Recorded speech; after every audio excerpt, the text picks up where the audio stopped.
Hello everyone, today our topic is information system professional communication.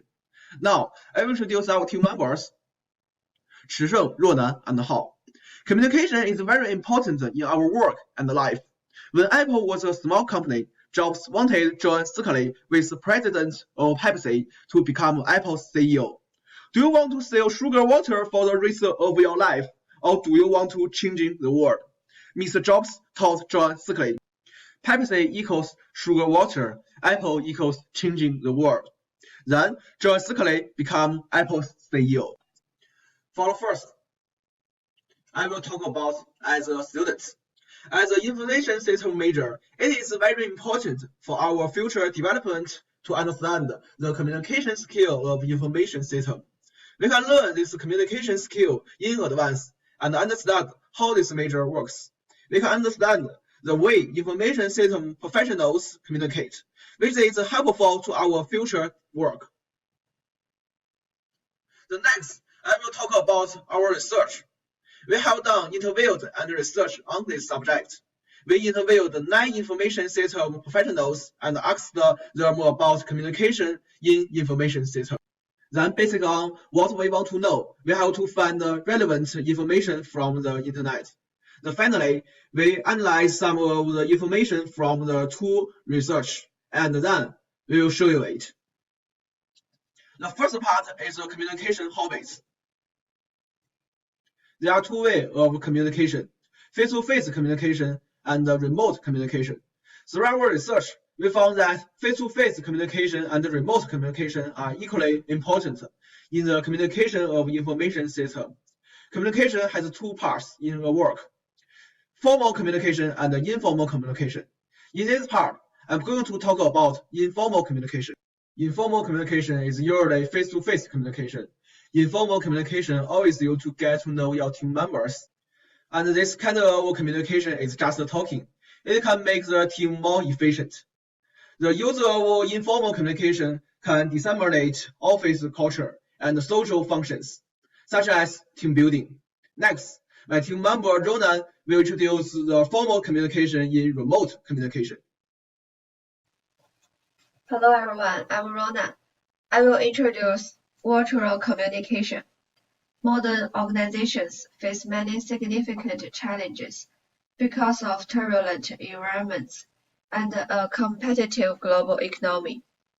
Among these challenges are the use of information and communication technology, a multicultural workforce, and organizational designs that involve global virtual teams. Information and communication technology mitigated the negative impact of cultural diversity and enabled its positive impact. These channels helped team members bridge space and team differences. Remote communication can solve this problem very well. Remote communication allows people around the world to interact or send messages without seeing each other. Today, various applications and services are enabling remote communications. There are instant messages, voice calls, video conferencing, and even social media. These services not only improve your personal life, but they also do well in the workplace. More and more organizations are adopting the last technology because it will ultimately improve their communication systems and productivity. Next, I will talk about the benefits of remote communication. The first is that it is convenient. Employees can communicate with each other anywhere they don't have to meet in person, which reduces frustration, especially when they are busy or stuck in traffic. Second is that it saves time. Different remote communication software allows you to transfer whatever information you have from anywhere, which ultimately saves time. Third is that it saves cost. Using remote communication can reduce shipping costs. The company cuts operating costs for its employees and saving more money for other functions. Fourth is that it is flexible.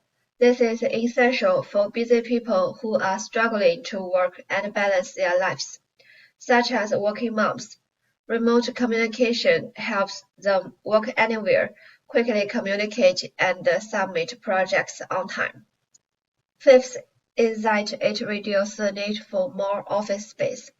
Remote communications eliminates the need to create space for employees who work from home or wherever they work. Working day and night in same place is actually the cause of inefficiency. If you can start a project from anywhere outside the office, environmental changes can be good for your body and mind. Hello everyone, this is Hao.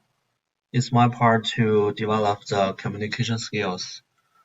So these are the 3 tiers of the communication skills. The top 3 behavior skills of IS professionals are interviewing, directing, and managing. Interviewing includes being able to ask the right questions in order to obtain the information needed. This is understandable given the requirements of IX projects to match users' or sponsors' expectations. Communication skills such as speaking, listening, and writing tend to constitute the second tier of rankings. These skills are important for project managers. The third tiers of skills in the ranking are interpersonal skills, such as cooperation, patience, sensitivity, and diplomacy. The first tiers are relevant to the leadership, and the third tier of interpersonal skills is relevant to the listeners. The lowest ranking behavioral skills that I didn't list here are sales, assertiveness, and nonverbal communication.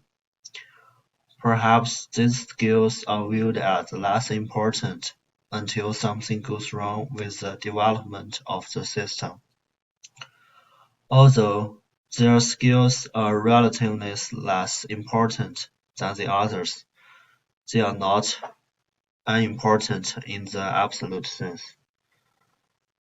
Finally, we go to the conclusion. You need to pay attention on these 3 points.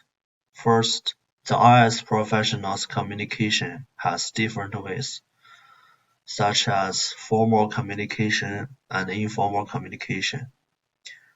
Also, the virtual communication is significant for IS professional communications. And last, pay more attention on the 3 tiers. And here is our group references.